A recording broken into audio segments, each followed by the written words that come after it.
Hey guys, welcome to Exam Shiksha. मेरा नाम है रॉयल और आज हम पढ़ने वाले हैं मध्य प्रदेश की राज्य व्यवस्था में। मध्य प्रदेश में राष्ट्रपति शासन, थोड़े से मुख्यमंत्री के फैक्ट और प्रशासनिक तंत्र के बारे में। स्टार्ट करते हैं हम मध्य प्रदेश में राष्ट्रपति शासन से। तो अभी तक मध्य प्रदेश में 3 बार राष्ट्रपति शासन लगाया जा चुका है। हम उनके कार्यकाल को देख लेते हैं। पहली बार लगा था 1977 में 30/4/1977 से 25/6/1977 तक। दूसरी बार राष्ट्रपति शासन 1980 में लग जाता है, 18/2/1980 से 2/6/1980 तक।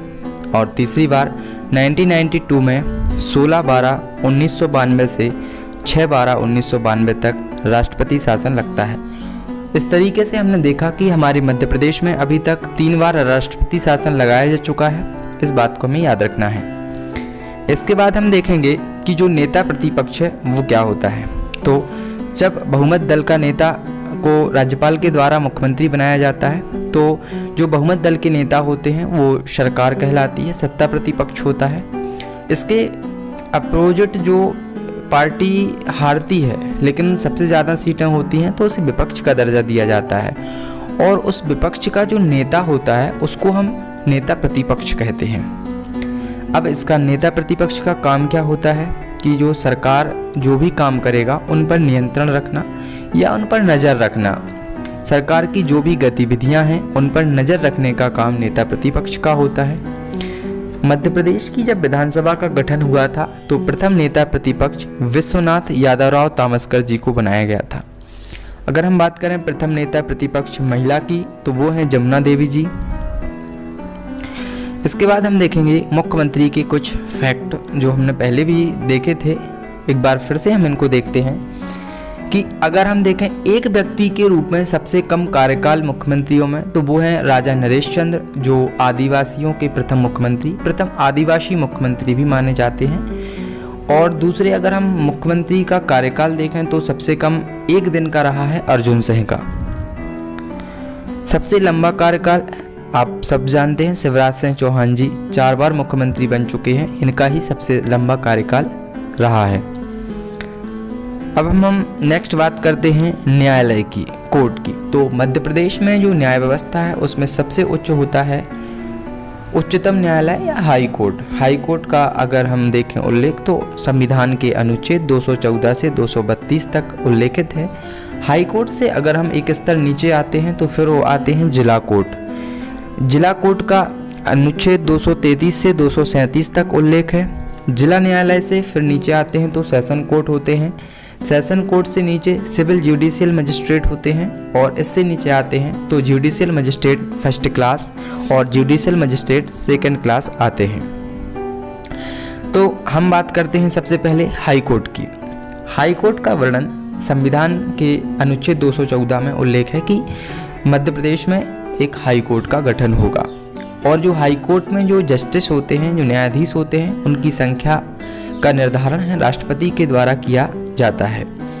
फिलहाल वर्तमान में जो मध्य प्रदेश के हाई कोर्ट में 53 न्यायाधीश हैं। आर्टिकल 214 के बाद हम देखते हैं आर्टिकल 215।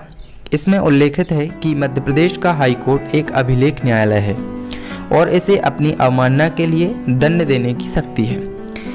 अगर हाई कोर्ट को यह हो जाता है कि उसकी अवमानना हुई है किसी के द्वारा तो हाई कोर्ट का पूरा अधिकार है कि वह उसके खिलाफ या उसको दंडित कर सकता है जिसने भी हाई कोर्ट की अवमानना करने का प्रयास किया है। मध्य प्रदेश जब उसका गठन नहीं हुआ था तो उस इलाके को पहले सेंट्रल प्रोविंस एंड बरार के नाम से जाना जाता था और इसकी राजधानी नागपुर हुआ करती थी। तो उस समय की बात है कि 2 जनवरी 1936 को सेंट्रल प्रोविंस एंड बरार के लिए भारत शासन अधिनियम 1935 की धारा 108 के अंतर्गत नागपुर में हाई कोर्ट की स्थापना हुई थी। जब मध्य प्रदेश का गठन हुआ 1956 में तो हाई कोर्ट को जबलपुर स्थानांतरित किया गया। अब जो हाई कोर्ट है जबलपुर का वो बेसिकली क्या है, पहले हाई कोर्ट के उद्देश्य से नहीं बनाया गया था, उसको बनवाया था सेठ हरगोकुल दास ने 1889 में और इस भवन के जो वास्तुकार थे वो हेनरी इरविन थे। एक्चुअली एक मैरिज हॉल था इसके बाद में यहाँ पे हाईकोर्ट भवन को स्थानांतरित किया गया था। जो हाईकोर्ट है मध्य प्रदेश का, इसकी मुख्य पीठ जबलपुर में है और इसकी अन्य 2 खंडपीठ हैं जो कि इंदौर और ग्वालियर में हैं। इनकी स्थापना 28 नवंबर 1968 को हुई थी। भोपाल में एक खंडपीठ प्रस्तावित है, आगे हो सकती है 2-4 साल में बन जाए। हम बात कर रहे हैं आर्टिकल 226 की। तो आर्टिकल 226 के अंतर्गत मध्य प्रदेश के हाईकोर्ट को 5 लेख 5 रिट जारी करने का अधिकार है। ये बात हमें याद रखना है। 5 रिट हैं। पहली है बंदी प्रत्यक्षीकरण, दूसरी है परमादेश, तीसरी अधिकार परीक्षा, चौथी उत्प्रेषण और 5वीं प्रतिषेध। हाईकोर्ट क्या करता है, जो व्यक्ति के मौलिक अधिकार हैं उनकी पुनर्स्थापना के लिए और अन्य विषयों पर भी रिट जारी कर सकता है, यह उसको अधिकार है। अनुच्छेद 227 के अनुसार जो मध्य प्रदेश का हाई कोर्ट है उसको अपने अधीनस्थ जितने कोर्ट हैं जैसे जिला न्यायालय, सेशन कोर्ट, एडीजे जो भी हैं उन पर निरीक्षण, निर्देशन और उन पर नियंत्रण करने की शक्ति प्राप्त है। अब हाई कोर्ट के अधीनस्थ न्यायालय जिला न्यायालय, तो जिला न्यायालय का उल्लेख आर्टिकल 233 से 237 के अंतर्गत है। जिला न्यायालय में डिस्ट्रिक्ट जज की नियुक्ति होती है। अब ये नियुक्ति कौन करता है, तो ये नियुक्ति राज्यपाल करते हैं हाई कोर्ट के परामर्श से, और जो हाई कोर्ट के न्यायाधीश होते हैं उनकी नियुक्ति राष्ट्रपति करते हैं राज्यपाल के परामर्श से। ये बात हमें याद रखनी है। अब हम देखते हैं कि जो जिला न्यायालय और सत्र न्यायालय में डिफरेंस क्या होता है। तो जब सिविल मामलों पर विचार किया जाता है तो उसको हम जिला न्यायालय करते हैं, और जहां आपराधिक मामलों पर विचार किया जाता है तो उसे हम सत्र न्यायालय करते हैं। ये बात हमें यहाँ याद रखनी है। नेक्स्ट हम देखेंगे कुछ न्यायालय जैसे कि विशेष न्यायालय, श्रम न्यायालय, फास्ट ट्रैक न्यायालय, परिवार न्यायालय, इसकी बात करेंगे। सबसे पहले हम देखते हैं विशेष न्यायालय। तो अनुसूचित जाति और जनजाति अत्याचार निवारण अधिनियम 1989 के तहत प्रत्येक जिले में एक विशेष न्यायालय की स्थापना की गई। इसका काम क्या है, जो SC/ST पर अत्याचार हो रहे हैं उनसे संबंधित मामलों की जो सुनवाई है वो विशेष न्यायालय में की जाती है। इसके बाद हम देखेंगे राजस्व न्यायालय। राजस्व न्यायालय क्या है, तो राजस्व से संबंधित जो मामलों का निपटारा करने वाली प्रदेश की सर्वोच्च संस्था है राजस्व न्यायालय, जो कि ग्वालियर में स्थित है। MPLRC Madhya Pradesh land record 1959 में 2011 में संशोधन किया गया, और इसमें जो राजस्व मामलों के निराकरण से संबंधित जो भी शक्तियां, जो भी अधिकार हैं वह राजस्व मंडल को सौंप दिए गए। इसके बाद हम देखेंगे फास्ट ट्रैक कोर्ट। तो सबसे पहले हम जानते हैं कि फास्ट ट्रैक कोर्ट का कार्य क्या होता है। तो जो आपराधिक मामले आते हैं उन पर अति शीघ्र कार्रवाई, अति शीघ्र उसका फैसला सुनाने का काम फास्ट ट्रैक कोर्ट का होता है। 11वें वित्त आयोग की सिफारिश पर प्रदेश में 2001 में फास्ट ट्रैक कोर्ट का गठन किया गया था आपराधिक मामलों के त्वरित निपटारे के लिए। वर्तमान में हमारे मध्य प्रदेश में 85 की संख्या में फास्ट ट्रैक कोर्ट कार्यरत है। इसके बाद हम देखेंगे श्रम न्यायालय। तो औद्योगिक अधिनियम 1960 के अंतर्गत मध्य प्रदेश में 25 श्रम न्यायालय स्थापित किए गए। इसके बाद परिवार न्यायालय।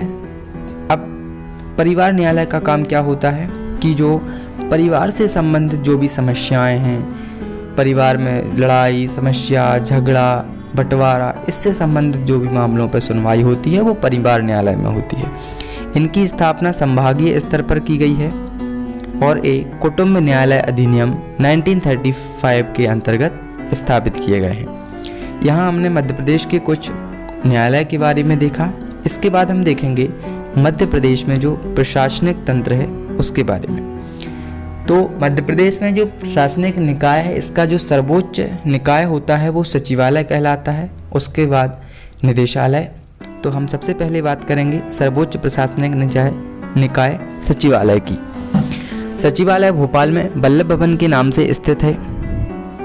सचिवालय एक परामर्शकारी संस्था है जो मंत्रियों और प्रदेश सरकार को नीतियों और कार्यक्रम के निर्माण से संबंधित सहायता देती है।